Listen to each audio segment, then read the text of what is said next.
With the sheer amount of games being produced in this day and age, it's inevitable that some will be cancelled during their production, but it's especially saddening to hear when games that would have been amazing also get the axe. Who knows how many awesome games got the chop before we got a chance to enjoy them.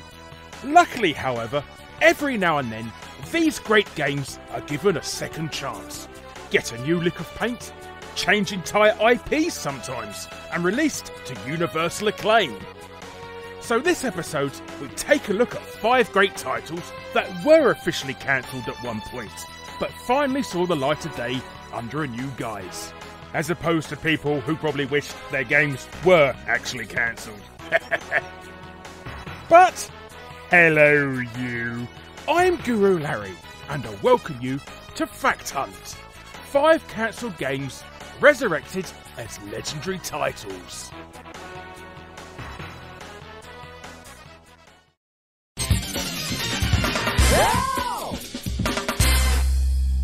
Night Trap, watch out behind you.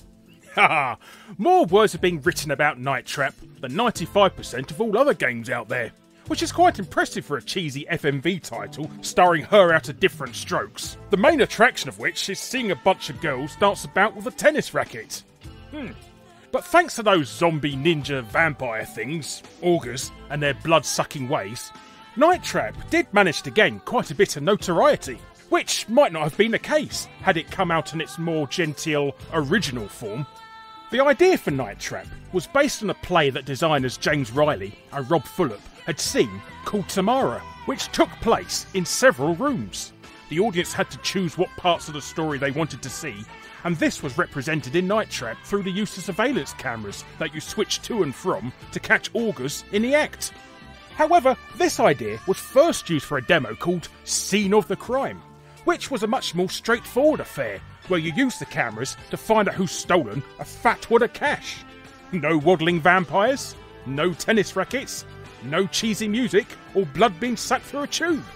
At one stage, this could have been made into a full game. However, it was a bit too generic in the end, and so the system would be used as a basis for a much more fun adventure. However, thinking about it, what would have happened if this had come out instead of Night Trap? Well, for one, we'd all be out of a job.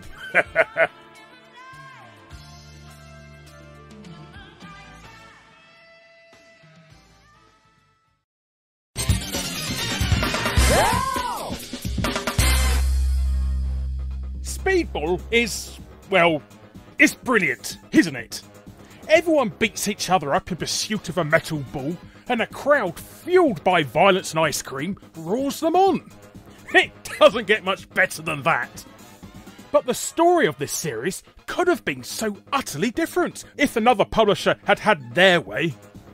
Fresh off the success of their first game Xenon, the young Bitmap brothers were looking for a publisher to work with for their second title. Enter the budget games powerhouse Mastertronic, who saw these guys who made themselves hot with an arcade-style space shooter and wanted to set them to work on a game based on real tennis.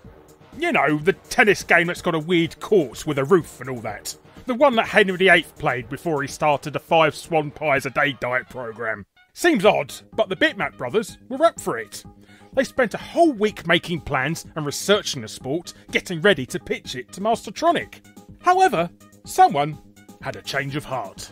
As soon as the Bitmaps sat down to meet with Mastertronic, the first thing to come out of their mouths was, we've changed our mind. Nice one. And so, all that real tennis work ended up in the bin. Later on that day, in the pub, the original Speedball was born out of it, and written up on the back of a cigarette packet. Game creation's a funny old thing, isn't it? If it wasn't for someone's foolish idea to do a game based on real tennis, of all things, we might have never got one of the greatest multiplayer games of all time.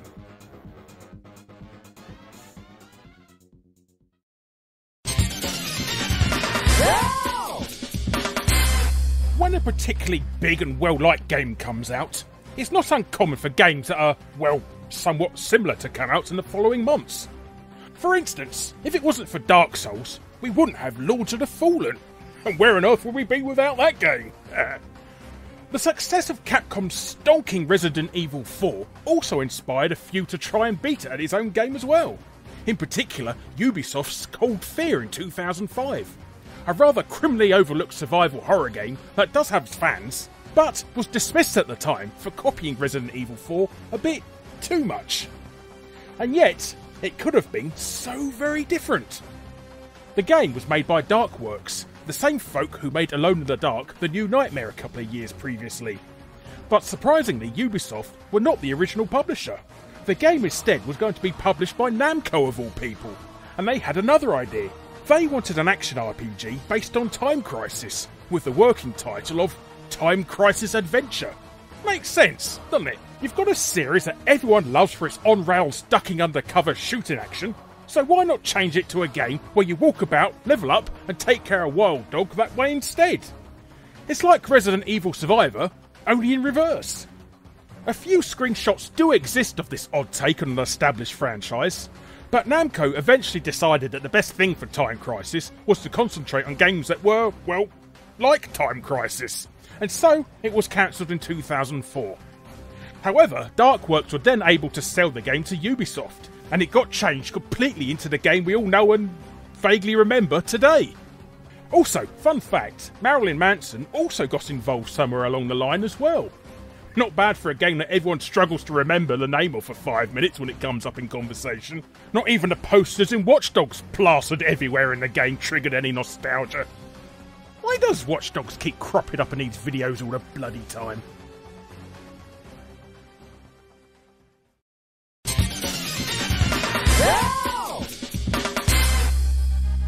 And now, here's one that a lot of you might know already, but if I don't include it, then it'll be mentioned in 90% of the comments. Now, whereas Namco ended up thinking that a third-person adventure Time Crisis game wasn't the way to go, Nintendo managed to go all the way with their endearingly slow as molasses 3D flying shooter Star Fox, or Star Wing, or Lilac Wars, or whatever they're calling it this week. This all started with a game called Dinosaur Planet that Rare was putting together around 1999, initially for the Nintendo 64.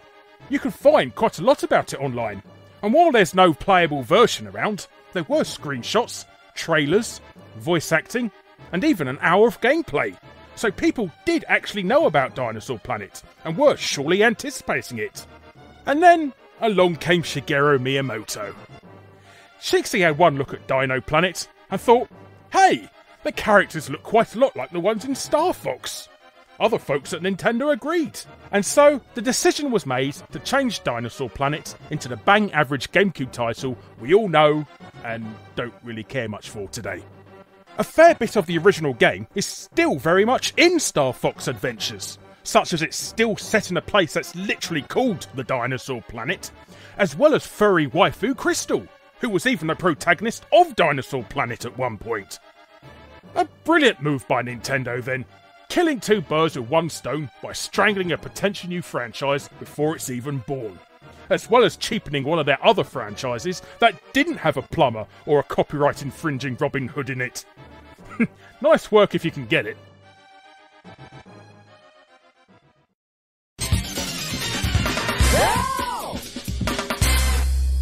And of course, we have to end with another big game which can't not really be mentioned. Seriously, the comments would be even more of a wasteland if I didn't.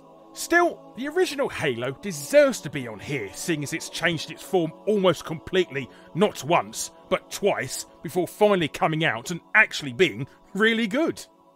Initially, Halo was set for release on both the Mac and Windows respectively, something befitting developers Bungie, who had previously given Mac owners who were hungry for games something to shout about with the Marathon series. The game apparently wowed journos as a private showing at the 1999 E3, at which point the game was a real-time strategy title. Steve Jobs himself announced the title during the Macworld conference in the same year. The next year, Halo would make a full public appearance at E3, where it wowed people again, this time however, in a different form. At some point, Halo had switched from an RTS to a third-person shooter. You know, like half the games on this list. The main storyline for the game, with a Covenant and Flood and Master Chief and all that, was very much in place. And then Microsoft bought Bungie, making the game an Xbox exclusive and changing it once again into an FPS. Sorry, Mac owners. However, the hype for Halo actually seemed to die down considerably with each new version. People were pretty meh about the FPS Halo when it was shown at E3 in 2001, and much less was expected of it. And then suddenly, the game came out and wowed everyone. A proper FPS for console people to truly get excited about. It was long and difficult, but Halo finally made it. They even managed to revisit the original RTS concept eventually with the somewhat liked Halo Wars games. Even the Mac finally managed to get a game a couple of years later. And so, for once, at the end of this video, everybody wins. Well, except for Croyd.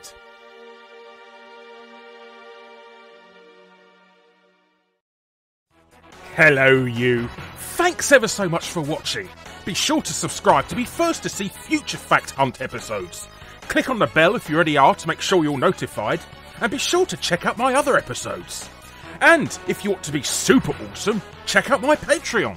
But thanks again for watching, and I'll be seeing you next time. Ta-ra for now.